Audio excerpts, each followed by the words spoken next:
Whenever you're ready. Hello, friends, and welcome. Welcome to our little time here with you.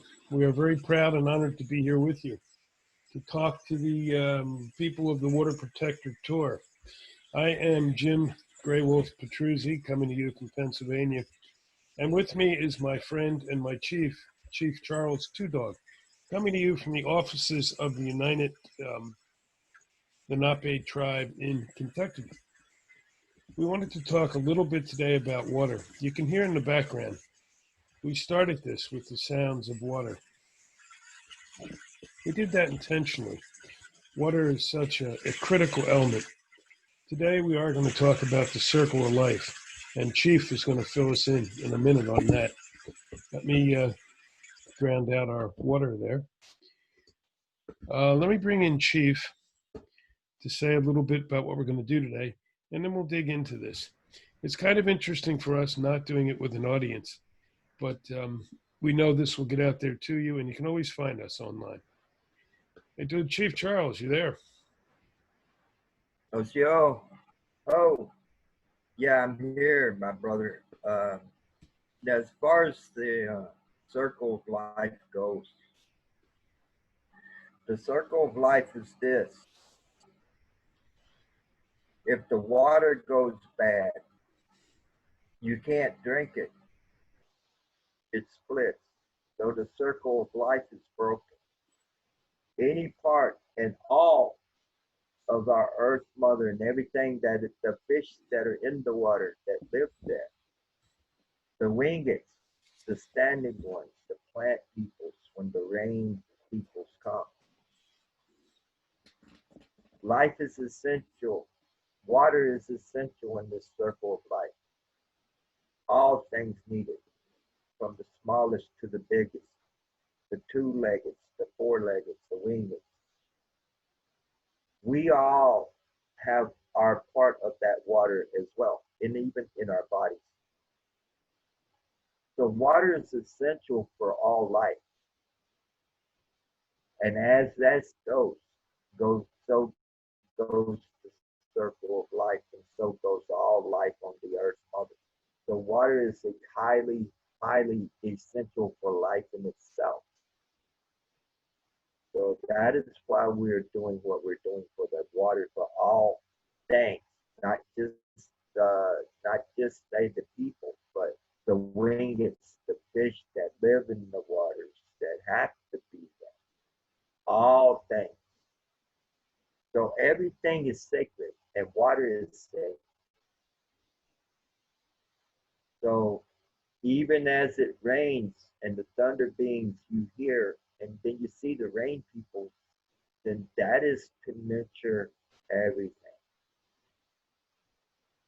So as that is that great circle of life, and we need to continue to keep the circle of life connected like this. Yeah. Yeah, I And do could not not agree let it more. break. Yes. And that circle has been broken, um, which many prophecies talk about. What we're trying to do now is heal the sacred hoop, heal that circle, so we can all live better, live healthier. Those of us who are around now and those of us who will be generations from now. You know, you can tell by looking at Charles and I that we've been around a few years. When we were younger, water was clean. You could take a hike, you could take water out of a stream and you could drink it and you would be fine. We can't do that anymore because water is not healthy for us.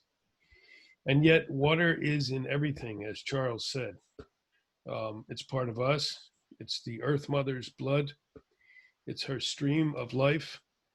It's how we connect most directly with the earth. If we lose water, we die within a couple of days. We can go without food, but not without water. So this whole movement around water, which has been going on, and Charles and I have been broadcasting on our radio show about some of it. Standing Rock opened eyes and got people to stand up again. Because for many years we've thought about water, we've done things around water, we've tried to help a little bit here and there, But suddenly people are understanding we must attack this, we must deal with this collectively in a circle, as Charles says. One mother, one tribe. We're all one tribe. And so I think that's a big part of what's going on right now. What do you think, Charles? Well, one of the things that I would like to say to all my relatives all over our Earth Mother is this. Culturally, culturally, we may be just a tad different, okay? But as the human being, we all love our children. We all eat together. We all talk together. We all laugh together. As the human being, we're not that different. We love our wives, our husbands, our children. Okay. Now, Heaka Sapa, we know as Black Elk, said the circle of the great hoop is broken. It will take 7 generations to bring it back. We were that 7th generation. Now another generation is coming after us, a younger generation. But the way I look at these things is that we are now in the communication with our brothers and sisters all over the Earth Mother, from Australia, from the United States, from everywhere in this great mother that we sit on. Okay. So, as relatives, and as your relative, I am saying to you, whoever may hear me, as far as the clean water for your children and your grandchildren and yourself and you, as a brother to you, we're working to try to help and do what we can to make sure that we can nurture this and take care of everything that flies, walks, falls on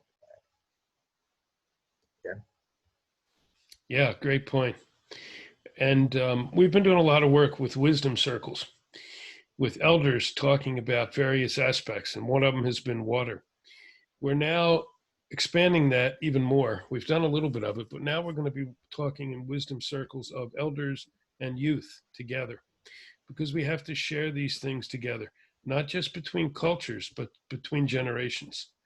I think that's really, really critical right now, because Charles is right. You know, we're white hairs now, me more than him.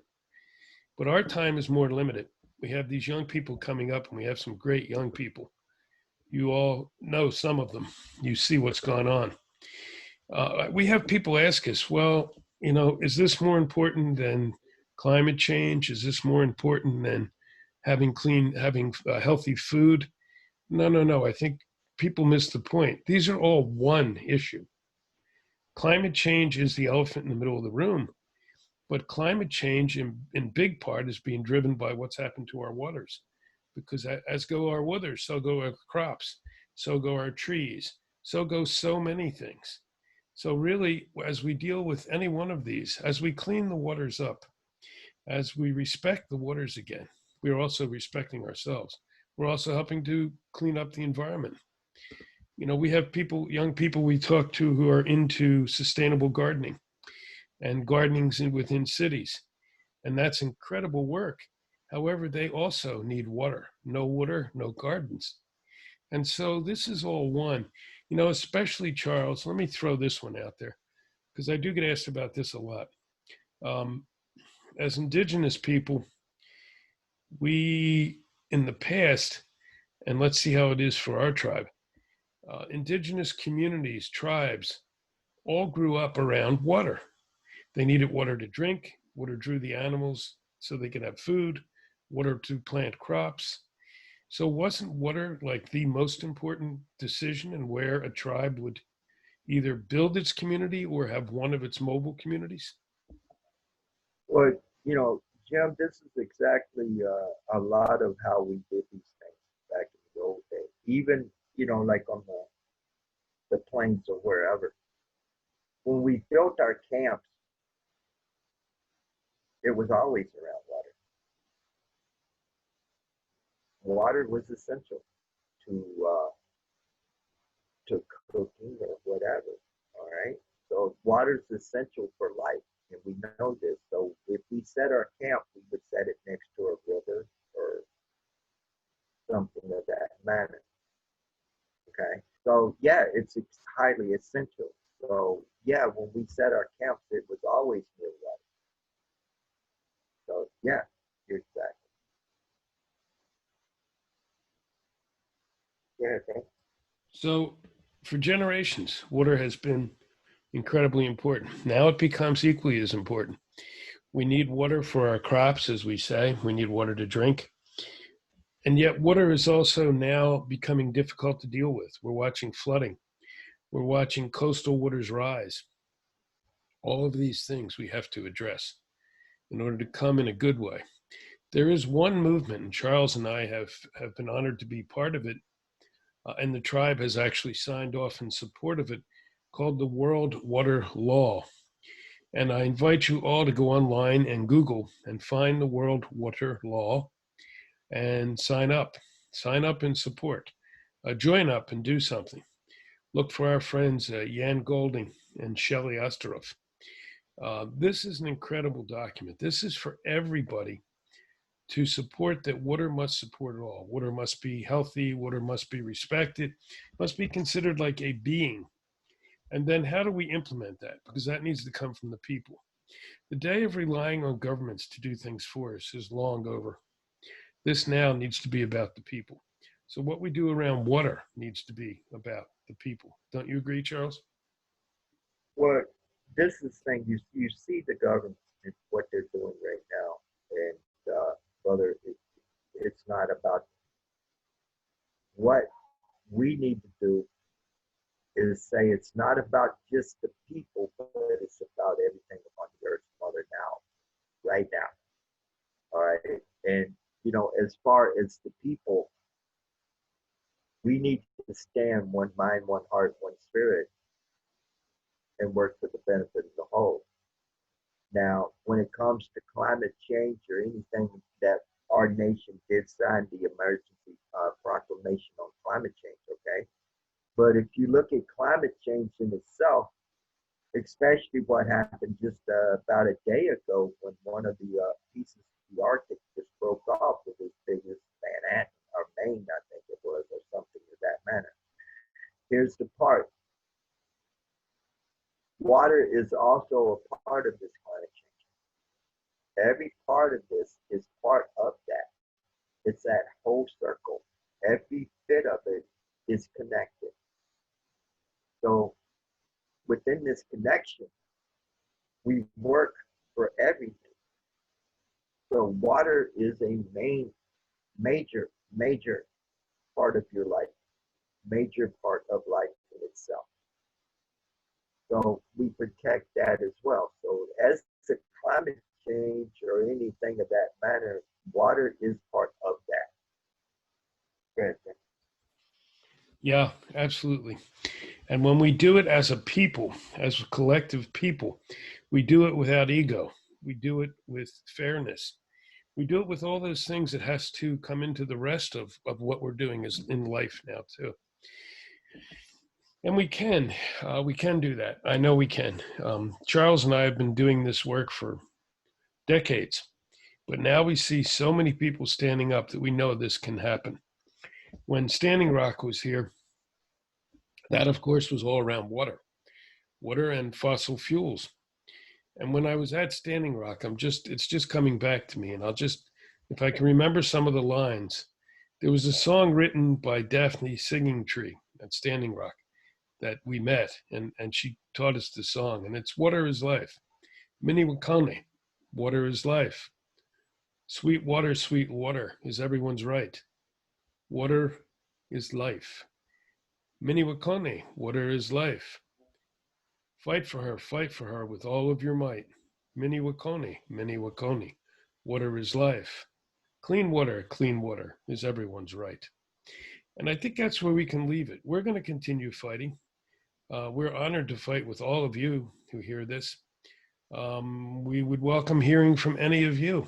Questions, comments, things you'd like us to do, things that you would ask Charles to present to our tribe, any of that.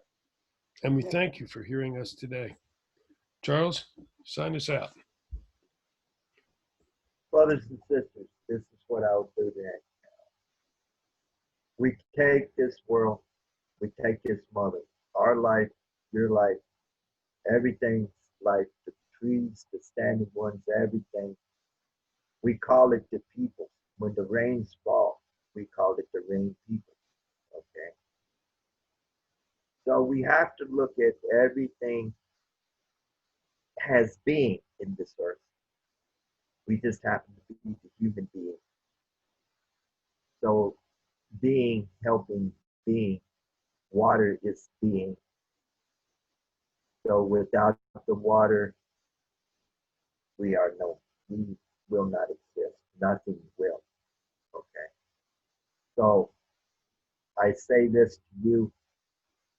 We will be here to answer your questions and whatever we can say and whatever we can do with you. But it's time, one mind, one heart, one spirit, and work for the earth mother and the water and her blood. For as the earth goes, so goes life. Right? Aho. Thank you, Charles. Thank you for hearing us, people. And with that, we will say goodbye. Aho.